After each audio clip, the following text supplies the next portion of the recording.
Coucou les aventuriers, je vais vous présenter le livre Les fantômes d'argile de la collection Les voyages fantastiques de Théo Léoni. Le genre du livre est un album. Les auteurs sont Pascal Conicella et Pascal Mondjovin. Pour ce qui est des illustrateurs, ils sont 4 à avoir participé à la création des dessins. Emmanuel Bourdelet, Aléa Lefebvre, Megan Chen et Shuai Chen. Ce livre a été édité par Kenzan Studio. Passons au résumé. Théo et Léonie sont 2 enfants perdus dans la période de la Renaissance après avoir trouvé un collier magique qui fait remonter le temps. Ils vont alors vivre plein d'aventures avant de pouvoir retrouver leurs parents. Pour cela, Léonard de Vinci devient leur ami. Il va les aider dans leur quête. Dans ce tome, Les fantômes d'argile, Théo et Léonie ne se sont toujours pas remis de toutes leurs émotions. Léonard, quant à lui, essaie toujours de comprendre le fonctionnement du collier magique. Les 3 amis atterrissent dans un village qui s'est vu confier une mission délicate, assurer la vie éternelle du redoutable empereur Qin. Comment vont-ils faire pour ne pas le décevoir? Passons à la critique. Ce que j'ai aimé, ce sont les illustrations parce que c'est surprenant et passionnant. Ensuite, j'ai adoré leur voyage dans le temps pour retrouver leurs parents. On apprend plein de choses sur l'histoire, mais ce que je n'ai pas aimé, c'est qu'il faut lire les premiers livres pour comprendre celui-ci. J'aurais dû commencer par le tome 1. Sinon, j'ai bien aimé ce livre et je le recommande. Au revoir les amis. Salut les gens, je vais vous présenter mon livre Zap la guerre. Il est de type narratif et explique beaucoup de choses. Les auteurs sont Alain Serre et Pef. Pef est aussi l'illustrateur. La maison d'édition est Rue du Monde et la collection Histoire d'Histoire. Passons au résumé. Quelques années après la guerre, en France, sur la place de Rezé, des monuments aux morts sont sans vie. Ce soir-là, on ne voyait carrément plus le monument lorsque, dans le brouillard, des soldats sortaient lentement de la pierre. Ils ne sont ni des gens, ni des fantômes, juste des manteaux bleus et leurs pantalons rouge sang. Les chefs des soldats Saurin et des dizaines d'autres quittaient leur monument pour s'assurer que leur mort ait servi à quelque chose et que la guerre ne recommencerait pas. Ils vont faire plusieurs rencontres durant leur chemin. À vous de lire ce livre si vous voulez connaître les aventures des soldats et en apprendre davantage sur la Première Guerre mondiale. Passons à la critique. J'ai aimé ce livre car il y a des photos et des informations sur la guerre. J'ai adoré que l'histoire soit imaginaire. J'ai aussi aimé comment les dessins sont représentés. Ce que j'ai moins aimé, c'est que sur certaines pages, il y a un peu trop de sang. Mais je vous recommande ce livre intéressant si vous aimez le thème de la guerre. Au revoir les amis. Coucou mes stars, aujourd'hui je vais vous présenter le livre que j'ai loué à la bibliothèque de Monceau-sur-Sambre. Le livre se nomme Les papillons de Richa, c'est un album jeunesse. L'auteur est Amarnath Ozani et l'illustratrice est Minjili Diebold. Passons au résumé. Richa est une petite fille qui ne parle pas depuis sa naissance. Elle ne fait qu'entendre. Dans sa famille, sa mère est accrochée à son téléphone, son frère a les doigts collés à l'ordinateur et son père est scotché à la télécommande. Richa, au lieu de rester avec sa famille, elle se crée un monde imaginaire dans sa tête. Un jour, Richa est chez elle et il n'y a plus de courant. Du coup, le téléphone, l'ordinateur et la télécommande et la télévision ne fonctionnent plus. Richa continue à se créer son monde imaginaire dans sa tête. Mais que va-t-il se passer pour le reste de la famille? Que vont-ils faire? N'hésitez pas à acheter ou louer le livre pour connaître la suite. Passons à la critique. Ce que j'ai aimé, ce sont les illustrations, car c'est bien coloré. En plus, les couleurs sont mélangées, c'est original. J'ai aussi aimé le personnage Richa, car c'est une petite fille calme et qui aime la nature. J'ai aussi aimé l'histoire car c'est des papillons qui vont aider Richa. Ce que j'ai moins aimé, c'est le fait que Richa n'a pas d'amis. À bientôt. Salut les pirates, aujourd'hui je vais vous présenter mon livre. Le titre est Les secrets des terres noires de la collection Les voyages fantastiques de Théo Léoni. Les auteurs sont Mélanie Corbois et Pascal Conicella. Passons au résumé. Théo et Léonie sont 2 enfants qui ont découvert un collier magique qui les propulse 400 ans en arrière. Ils veulent donc retrouver leurs parents, mais heureusement pour eux, ils font la connaissance de Léonard de Vinci qui les aide. Dans l'album Les secrets des terres noires, Théo et Léonie ont un but, retrouver la clé qui remonte le temps. Et arriver, devoir faire un grand périple. Arrivé sur une île, ils rencontrent un groupe de pirates. Selon Tomateo, le capitaine, ils vont les aider à trouver des indices avec ce groupe de pirates, découvrir s'ils vont arriver à retrouver la clé. Passons à la critique. Je n'ai pas trop aimé ce livre car ce n'était pas trop bien expliqué. C'était un peu trop difficile à comprendre. J'ai lu le tome 3, sachant que j'ai pas lu le 1 et le 2, c'était un peu difficile. Les textes sont un peu trop longs pour un album jeunesse. Mais les dessins sont super beaux et les personnages sont bien représentés. Je vous conseille quand même ce livre si vous aimez le thème de pirates. Au revoir les pirates. Coucou les amis, aujourd'hui je vais vous présenter cet album, Le Trésor d'Anubis. Ce livre vient de la collection Les Voyages Fantastiques de Théo Leoni. Les auteurs sont Pascal Conicella et Pascal Modjovin. Les illustrateurs sont nombreux et sont 6, et la maison d'édition est Kenzan Studio. Théo et Léonie sont des enfants explorateurs très doués. Ils ont trouvé un collier magique qui les a transportés 400 ans en arrière. En France, Théo et Léonie rencontrent Léonard de Vinci, et c'est là qu'ils commencent plein d'aventures avec lui. Dans ce livre, leur 4e voyage en Égypte commence. Ils doivent chercher un trésor dans un tombeau égyptien. Seuls nos héros, Théo, Léonie et Léonard, sont capables d'arriver au cœur d'un tombeau sans porte et ni fenêtre, mais à vous de découvrir si vous y arrivez. J'ai aimé ce livre car il y a beaucoup d'informations sur l'écriture des hiéroglyphes. J'ai apprécié ce livre parce que les couleurs sont très sympas. Ce que je n'ai pas aimé dans ce livre, c'est qu'il y a certains personnages qui sont méchants. J'espère que vous avez aimé ma présentation, je vous conseille ce livre. A plus! Internet, je vais vous faire une petite présentation de mon livre. Le titre est Simon le petit évadé. L'auteur est Simon Granowski. L'illustratrice Cécile Bertrand. La maison d'édition Renaissance du livre. La collection est jeunesse. Passons au résumé. C'est l'histoire de Simon, de sa sœur et de sa mère. Ils sont juifs. En mars 1943, lors de la Deuxième Guerre mondiale, les Allemands les emmènent et les enferment dans un wagon en direction d'un camp de concentration. Sur le chemin vers le camp, Simon parvient à s'échapper, mais sa sœur et sa mère, elles, se font exécuter en arrivant au camp. Son père meurt de chagrin en 1945. À l'âge de 13 ans, comment Simon va-t-il s'en sortir? À présent, passons à la critique. J'ai apprécié que ce livre parle de l'histoire d'un petit garçon à travers la guerre. J'ai bien aimé les illustrations car elles sont très bien faites et illustrent bien le texte. Les dessins sont bien faits. Je conseille vraiment ce livre pour les personnes qui aiment le thème de la guerre. Les illustrations sont très sombres vu que c'est sur le thème de la guerre. Et voilà, n'oubliez pas de vous abonner surtout. Ciao Internet. Bonjour les amis, aujourd'hui je vais vous présenter un livre qui s'appelle Sylvestre s'en va en guerre. L'auteur est Stéphane Ehrich. C'est lui qui a fait aussi les dessins, la maison d'édition et Kaléidoscope. Si vous voulez le retrouver, je l'ai loué ce livre à la bibliothèque de Monceau-sur-Sambre. Maintenant, je vais vous faire un résumé de mon livre. Sylvestre est un pigeon voyageur qui raconte son histoire. Il a une amoureuse, une colombe, et il est ami avec un fleuriste, Léon. Au moment où la guerre commence, Sylvestre et Léon doivent partir au front. Sylvestre, lui, va s'occuper de faire passer les messages alors que Léon va aller se battre.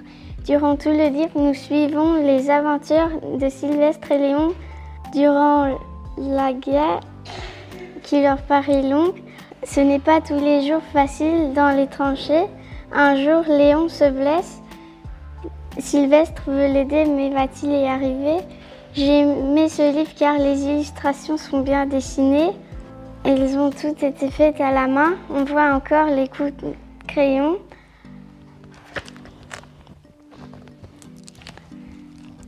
J'ai aimé ce livre car on apprend des choses sur la guerre. Il y a seulement un passage que je n'ai pas aimé. C'est le moment où les autres pigeons, ceux qui travaillent avec Sylvestre, se prennent pour des héros. Je conseille ce livre car on apprend des choses sur la guerre à travers une histoire d'amitié. Au revoir. Bonjour tout le monde, je vais vous présenter mon livre Rouge. Le genre de ce livre, c'est un album.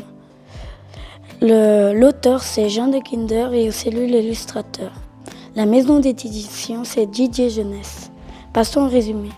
C'est un petit garçon Arthur qu'il devient tout le temps rouge. Il fait partie d'une classe où on se moque beaucoup de lui, surtout Paul, mais Louis, Lucas et Morgan. Arthur n'ose plus rien dire et ni rien faire car il a peur qu'on se moque encore plus de lui. Comment faire face à l'intimidation d'avoir le courage de dire non? Passons à la critique. J'ai aimé les illustrations parce qu'elles sont colorées et stylées. J'ai aussi aimé car il n'y a pas beaucoup de textes à lire et ceux qui n'aiment pas lire de longs textes, je le conseille. J'ai apprécié parce que ça parle du thème sur le harcèlement et si on dit mieux, on voit c'est quoi le harcèlement. Ce que je n'ai pas aimé, c'est qu'on se moque beaucoup trop d'Arthur et que c'est un peu triste. Ceux qui sont intéressés par le thème du harcèlement, je le conseille vraiment. Coucou les amis, aujourd'hui je vais vous présenter le livre que j'ai choisi pour le BookTube. Je l'ai loué à la bibliothèque de Monceau-sur-Sambre. Le titre est « Est-ce que la maîtresse dort à l'école ?» Le texte est de Carole Five et l'illustration d'Anne-Isabelle Le Toussé. Passons au résumé. Quand les enfants quittent l'école la nuit, la maîtresse se repose et elle dort sur son bureau, comme toutes les autres maîtresses, sauf celles qui dorment dans les placards. Vers minuit, la maîtresse se réveille et rejoint ses copains, les maîtres et les maîtresses. Mais que font-ils réellement pendant la nuit? Passons à la critique. J'ai aimé ce livre car les images sont bien faites, elles sont réalisées à la peinture, mais elles ne sont pas très réalistes. Dans l'histoire, il y a beaucoup de chouettes personnages qui sont drôles. Voilà, c'est fini les amis. Au revoir les abonnés.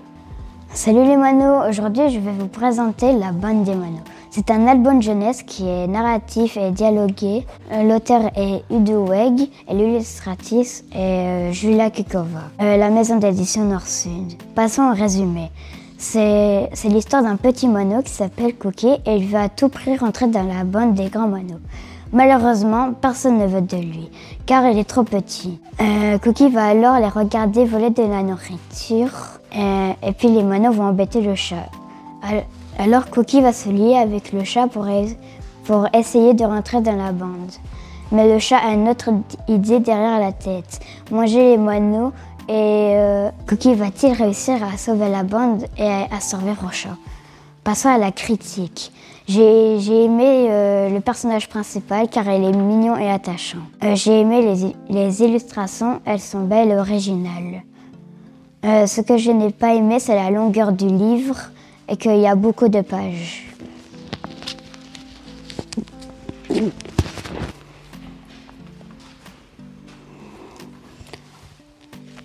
Je conseille ce livre aux plus grandes personnes qui savent déjà bien lire. Au revoir les amis. Salut les amis, je vais vous présenter mon livre Rouge Tomate. L'auteur et l'illustratrice est Annick Masson. La maison d'édition est Mijade. C'est un album jeunesse narratif. Passons au résumé. Le livre raconte l'histoire d'un enfant qui s'appelle Oscar. Oscar rougit depuis qu'il est petit. Il est tout rouge comme une tomate. Plus il grandit, plus il rougit. Quand il arrive à l'école, il se fait intimider par les autres élèves. Il est très triste, mais il essaie de se concentrer pour ne pas rougir. Mais malgré ses efforts, il n'y arrive pas. Il rencontre une fille Suzy, elle est aussi timide. Comment les deux amis vont s'en sortir quand la maîtresse va leur proposer de faire un spectacle? Passons à la critique. J'ai aimé ce livre car les couleurs étaient vives et les dessins étaient simples. J'ai moins aimé car le livre était trop enfantin. Je vous conseillerais ce livre aux plus petits. J'ai aussi moins aimé parce qu'on ennuie Oscar, mais il y a une grande amitié entre Oscar et Suzy. Je vous conseille ce livre aux jeunes enfants. Je vous laisse le découvrir. Au revoir à tous. Salut les gars, je vais vous présenter mon livre Théo la Tournade. L'auteur c'est Anna Léane, c'est elle aussi qui a fait les dessins. La maison d'édition c'est Clone la Jeunesse. Passons au résumé. Théo est un enfant agité, il n'a pas d'amis, il fait n'importe quoi. Tout le monde dit qu'il est agité, turbulent, fatigant, agaçant. Un jour, Théo rencontre le magicien des bois. Le magicien dit qu'il peut aider Théo, mais à vous de découvrir la suite. Passons aux critiques. J'ai aimé ce livre car Théo a un caractère différent. J'ai aussi aimé la fin. Ce que je n'ai pas aimé, c'est les dessins, car ils sont trop enfantins pour moi. Je le conseille plutôt pour les jeunes. Et ce que je n'ai pas aimé d'autre, c'est que les autres sont méchants avec Théo. Bye. Bonjour les enfants, je vais vous présenter du livre Attends, je vais t'aider. C'est Album Jeunesse, l'auteur Charles Berly et l'illustrateur Orbi. La maison d'édition Alice et la collection Jeunesse. L'histoire part d'une fille qui s'appelle Lisette et sa maman n'arrête pas l'aider, tout faire à sa place comme lui donne à manger, faire ses cheveux et l'habiller. Elle lui dit toujours « Attends, je vais t'aider ». Un jour, elle prend tellement de temps que Lister est jamais parti à l'école. Et un jour, il dit non à sa maman. Quelle va être la réaction de sa maman? À vous de lire pour connaître la suite. J'ai aimé car les dessins et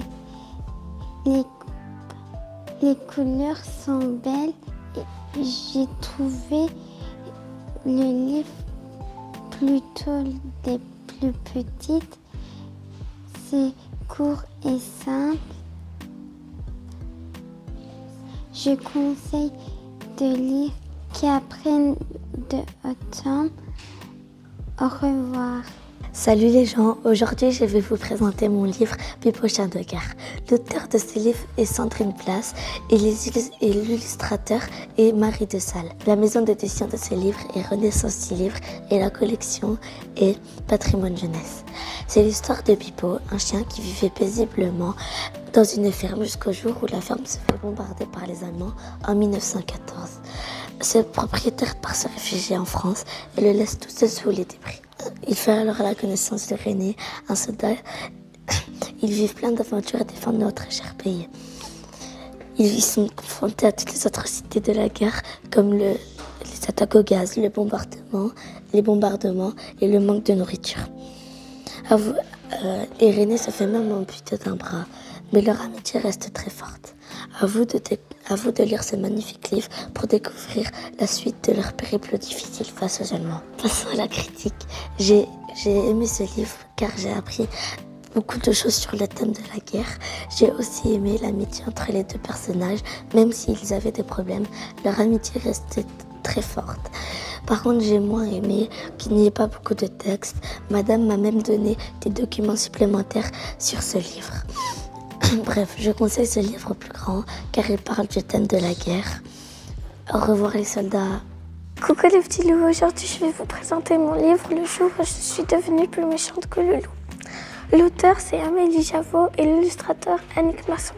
La maison d'édition est Michad. Passons au résumé. Ce livre parle d'une petite fille, Charlotte, qui a peur des loups. Sa mère lui dit que ça n'existait pas, mais Charlotte ne la croit pas. Selon elle, il y en a un dans sa classe. Ce loup est en réalité une petite fille, Agnès, qui est méchante avec elle. Agnès, elle, a une bande de super copines. Charlotte est jalouse. De ça, elle va donc essayer d'être méchante avec les autres pour avoir, elle aussi, une bande de super copines. Mais est-ce que c'est vraiment la solution pour se faire des amis? Je ne vous en dis pas plus. Si vous voulez savoir la fin, à vous de le lire. Passons à la critique. J'ai aimé les illustrations car les couleurs choisies et la façon dont les dessins sont réalisés avec des coups de crayon.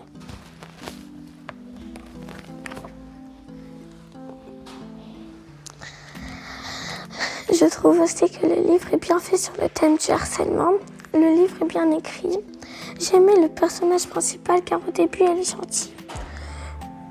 Par contre, je n'ai pas aimé quand elle commence à devenir méchante. Je trouve aussi que le livre est un peu trop court. Si vous aimez lire, je vous conseille quand même ce livre. Au revoir les loups.